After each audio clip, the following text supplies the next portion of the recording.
क्या हाल चाल है दोस्तों। आज हम बात करेंगे दुनिया के दो सबसे बड़े और धाकड़ महाद्वीपों की, अफ्रीका और एशिया। इन दोनों में बहुत कुछ कॉमन है। दोनों का इतिहास गुलामी से भरा है। यूरोपियन ताकतें आईं, इनका माल लूट कर ले गईं और सब गड़बड़ कर गईं। लेकिन चलो, वो बीती बातें हैं। ये कोई इतिहास का लेक्चर नहीं है दोस्तों। आजादी के बाद अफ्रीका और एशिया दोनों को अपनी अपनी इकोनॉमी समझनी पड़ी। अफ्रीका गरीबी, लड़ाई झगड़े और करप्ट नेताओं से जूझता रहा। अपनी इकोनॉमी बनाना मुश्किल होता है जब आपकी खुद की सरकार आपसे ही चोरी कर रही हो। दूसरी तरफ एशिया में कुछ देशों ने जैसे कह दिया, रुको जरा सब्र करो। जापान, साउथ कोरिया और सिंगापुर जैसे देश इकोनॉमी के पावर हाउस बन गए।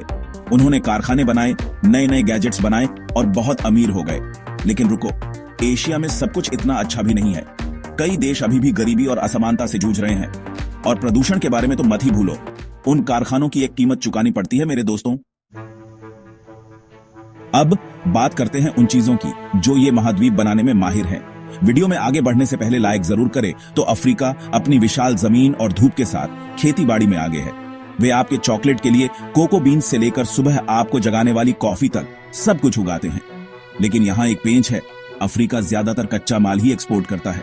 वे कोको बीन्स बेचते हैं, लेकिन कोई और उन्हें स्वादिष्ट चॉकलेट बार में बदलता है। देखो, असली पैसा तो वही है। दूसरी तरफ एशिया दुनिया का कारखाना है।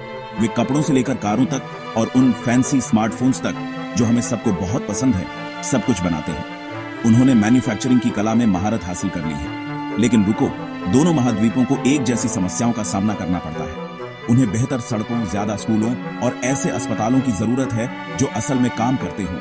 बिजनेस चलाना मुश्किल है जब आपका इंटरनेट घोंघे से भी धीमा हो। अब चीजें बदल रही हैं।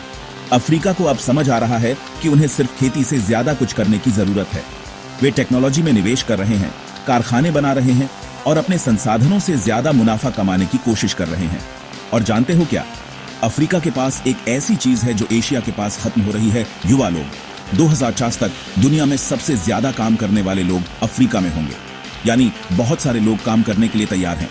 मेरे दोस्तों, इस बीच एशिया सस्ता सामान बनाने से हटकर सर्विसेज देने की तरफ BRI रहा है। वे दुनिया के कॉल सेंटर बन रहे हैं, सॉफ्टवेयर बना रहे हैं और अपने खूबसूरत मंदिरों और स्वादिष्ट खाने से टूरिस्टों को आकर्षित कर रहे हैं। लेकिन सच कहूं तो दोनों महाद्वीपों को अभी बहुत आगे जाना है। करप्शन अभी भी एक समस्या है और बहुत सारे लोग पीछे छूट जाते हैं। सेक्शन 4 नंबर गेम ग्रोथ की रेस कौन जीत रहा है। ठीक है, अब कुछ नंबरों की बात करते हैं। हाल के वर्षों में कई अफ्रीकी देशों ने प्रभावशाली आर्थिक विकास देखा है। वे नए खिलाड़ियों जैसे हैं, जोश और क्षमता से भरे हुए। लेकिन ग्रोथ के मामले में एशिया अभी भी चैंपियन है। चीन और भारत, ये एशियाई दिग्गज, बहुत तेजी से आगे बाराच रहे हैं। वे लाखों लोगों को गरीबी से बाहर निकाल रहे हैं और दुनिया में बड़े खिलाड़ी बन रहे हैं। हालांकि ग्रोथ पूरी कहानी नहीं बताती। हमें असमानता के बारे में बात करने की जरूरत है। कई एशियाई देशों में अमीर और गरीब के बीच का अंतर बहुत ज्यादा है। ऐसा लगता है जैसे एक पार्टी हो रही है जहां कुछ ही लोगों को सारा केक खाने को मिलता है। सेक्शन 5, भविष्य अनिश्चित है, चुनौतियां और अवसर। तो इन दोनों महाद्वीपों का भविष्य क्या है? यह सब सही चुनाव करने पर निर्भर करता है। अफ्रीका को अपने लोगों में निवेश करने, करप्शन से लड़ने और अपनी अर्थव्यवस्थाओं को विविधतापूर्ण बनाने की जरूरत है। वे हमेशा के लिए कच्चा माल बेचने पर निर्भर नहीं रह सकते। एशिया को यह सुनिश्चित करने की जरूरत है कि विकास का लाभ सभी को मिले, न कि केवल कुछ चुनिंदा लोगों को।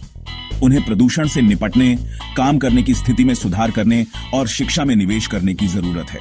देखो, अफ्रीका और एशिया दोनों को बड़ी चुनौतियों का सामना करना पड़ता है, लेकिन उनके पास अद्भुत क्षमता भी है। कड़ी मेहनत, सही फैसले और थोड़े से भाग्य से दोनों महाद्वीप अपने लोगों के लिए एक उज्जवल भविष्य बना सकते हैं। और यह ऐसी चीज है जिसका हम सभी समर्थन कर सकते हैं, है ना? बने रहिए दोस्तों और वीडियो को लाइक, चैनल को सब्सक्राइब करके घंटा दबाना ना भूलें।